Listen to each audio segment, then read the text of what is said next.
तुम्हारे साथ हैं, जरंगे पाटील तुम आगे बढ़ो, हम तुम्हारे साथ हैं। एक मराठा, दर्शन घेण्यासाठी आम्ही आलो आहे. हे राज्याभिषेकाचं 350 वर्ष आहे. शासनाच्या वतीने विविध कार्यक्रमाचं आयोजन करण्यात आलं.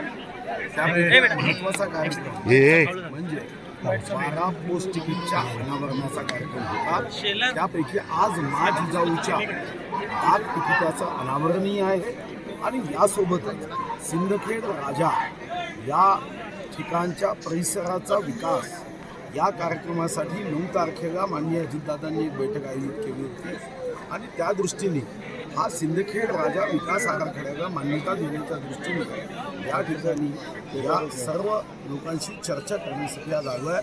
मा जिजाऊच्या चरणी नमन केलं, अभिनंदन केलं आणि ती ऊर्जा घेऊन या महाराष्ट्रात राज्याभिषेक सोहळ्याच्या निमित्ताने जगाच्या कानाकोपऱ्यात आपला राजा छत्रपती शिवाजी महाराज याचं रयतेचं राज्य हा विचार हृदयापर्यंत पोहोचवण्याचा आमचा संकल्प.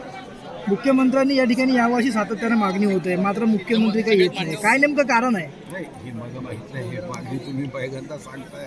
मी मुख्यमंत्र्यांशी बोलतो.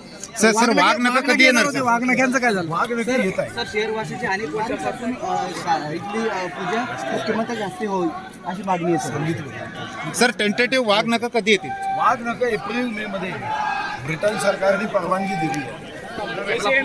कोण कोण जाणार सर वाघनखा आणायला? वाघ नका आणायला जेव्हा ठरवू मुख्यमंत्री महोदय.